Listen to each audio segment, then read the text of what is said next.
নমস্কার বন্ধুরা, নলেজ কাল্টিভেটারে স্বাগত। আমি সুদীপ ঘোষ শুরু করছি আজকে ক্লাস, যেখানে পড়ার সাথে হাসি ফ্রি। আজকে একটা গুরুত্বপূর্ণ বিষয় নিয়ে আলোচনা করব, যেটা নিয়ে কিন্তু এখন আমাদের বাংলা কিংবা ভারত কিন্তু তোলপাড়।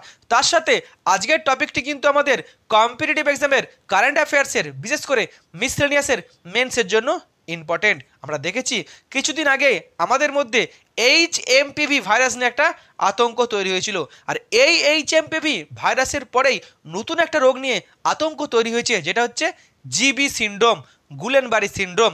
এই নিয়ে কিন্তু ভারতবর্ষের বিভিন্ন জায়গায় কিন্তু এই রোগ ছড়িয়ে পড়ছে এবং পশ্চিমবঙ্গে কিন্তু এই রোগে মৃত্যুর সংখ্যা বাড়ছে। তো আজকের আমাদের ভিডিওর টপিক হচ্ছে GB syndrome disease in India. এখন আজকের ভিডিওতে থাকছে এই নিয়ে কি খবর আছে, জিবি সিন্ড্রোম রোগটি কি, কীভাবে এই রোগটি ছড়ায়, এই রোগের উপসর্গ কি, এই রোগের কি চিকিৎসা আছে, আর এই রোগকে আমরা কিভাবে প্রিভেন্ট করতে পারবো। ভিডিও শুরু করার আগে এটি একটি শিক্ষামূলক ভিডিও।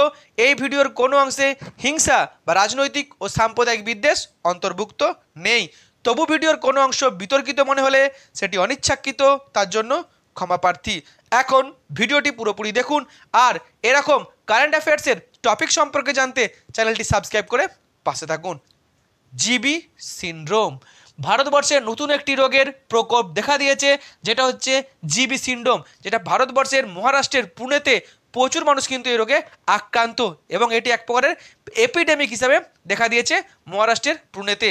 আর এখানে কিন্তু একাধিক মানুষ, প্রায় কয়েকশো মানুষ কিন্তু এখানে এই রোগে আক্রান্ত, এবং বেশ কয়েকজন মানুষের কিন্তু মৃত্যু ঘটেছে। শুধু যে পুনের মধ্যে এটি আবদ্ধ আছে তা নয়, ভারতবর্ষের বিভিন্ন রাজ্যে কিন্তু এই রোগ ছড়িয়ে পড়েছে। যেমন পশ্চিমবঙ্গে এই রোগ কিন্তু ছড়িয়ে পড়েছে, একাধিক রোগী কিন্তু পশ্চিমবঙ্গে চিকিৎসাধীন আছে, এবং বেশ কয়েকজন রোগী কিন্তু মারা গেছে, তার মধ্যে আবার শিশুও আছে। আর এই জিবি সিন্ড্রোম নিয়ে কিন্তু HMPV ভাইরাসের পরে সোশ্যাল মিডিয়াতে আবার একটা বিতর্ক কিংবা আতঙ্ক ছড়িয়ে পড়েছে। মানুষ কিন্তু রোগকে দেখে এখন ভয় পাচ্ছে, যে ভয়টা আমাদের শুরু হয়েছিল সেই কোভিডের সময়। এখন জিবি সিন্ড্রোম কি?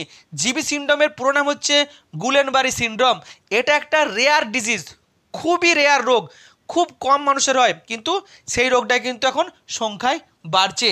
অ্যাকচুয়ালি এই রোগটা হচ্ছে অটো ইমিউনো ডিজিজ, অর্থাৎ আমাদের শরীরে যে ইমিউনিটি সিস্টেম আছে, আমরা বলি অনাক্রমতা সিস্টেম বা রোগ প্রতিরোধ ক্ষমতা।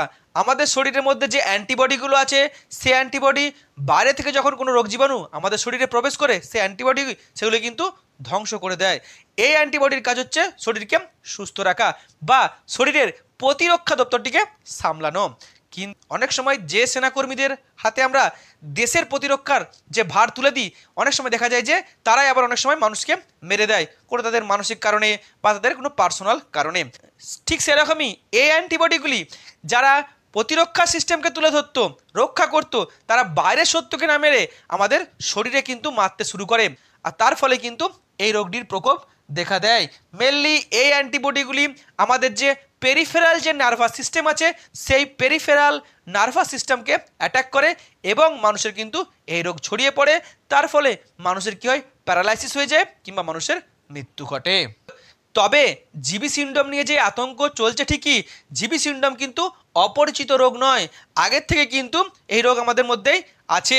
আমাদের সারা ভারতে প্রচুর মানুষ কিন্তু এই রোগে অলরেডি আক্রান্ত, চিকিৎসা চলছে, এবং অনেকের কিন্তু প্রাণ হারিয়েছে। তবে এই রোগটা বর্তমানে যেভাবে ছড়িয়ে পড়ছে, সেটা নিয়ে কিন্তু উদ্বেগ বাড়ছে স্বাস্থ্যকর্মীদের বা স্বাস্থ্য বিশেষজ্ঞদের।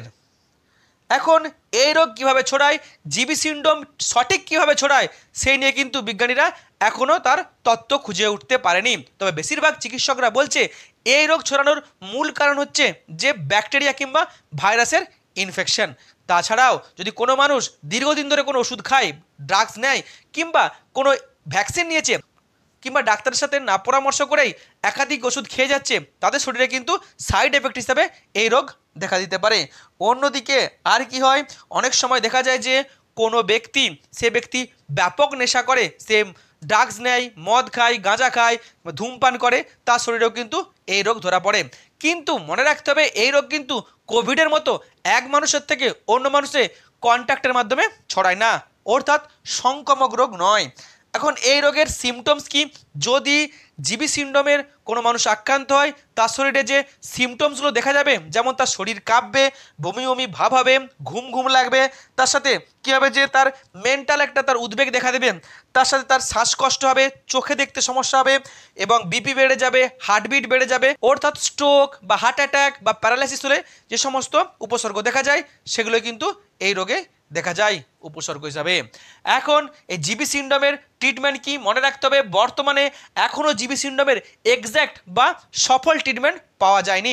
তবে ডাক্তারবাবুরা যখন কোনো রুগীকে পায়, যদি সেটাকে ফার্স্ট স্টেজে পায় তাহলে কিন্তু তারা একটা লং টার্ম চিকিৎসা করে তাকে কিন্তু তারা রিকভারি করতে পারে, বাঁচাতে পারে। কিন্তু যদি ট্রিটমেন্ট করতে লেট হয়ে যায় তাহলে কিন্তু যদিও সে চিকিৎসায় সেরে উঠবে তবু তার কিন্তু একাধিক রোগ থেকে যাবে, যেমন সিওপিডি শ্বাসকষ্টের রোগ থেকে যাবে, কিংবা তার শরীর প্যারালাইসিস হয়ে যেতে পারে, কিংবা তার মেন্টাল ডিসব্যালেন্স হয়ে যেতে পারে। আর যদি সঠিক সময়ে এই চিকিৎসা না করা হয় তাহলে কিন্তু এই রোগে মৃত্যু অবিসম্ভাবী। এখন এই রোগ কীভাবে প্রিভেনশন করা যাবে? মেনলি এই রোগকে প্রিভেনশন করতে গেলে আমাদেরকে শরীর সচেতনতা বা স্বাস্থ্য সচেতনতা বাড়াতে হবে। আমাদের যে খাবার সেটা হেলদি ডায়েট আমাদেরকে নিতে হবে।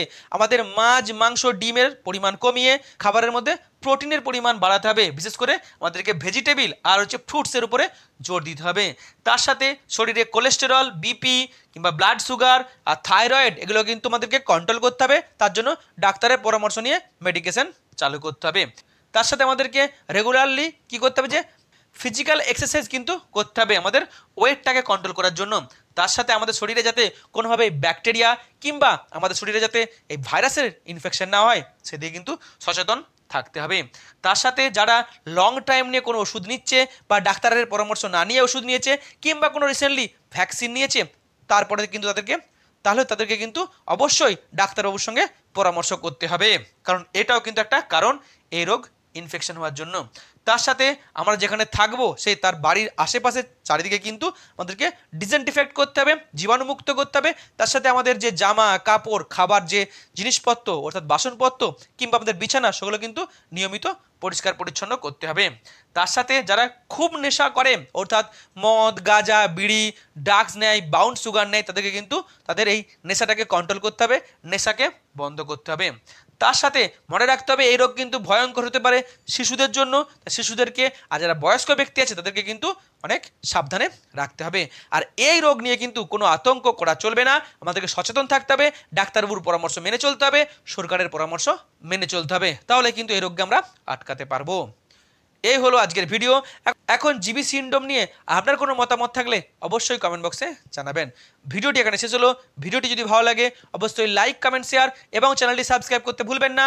আবার দেখা হবে নতুন একটি ভিডিওতে। ততক্ষণ পড়তে থাকো, হাসতে থাকো।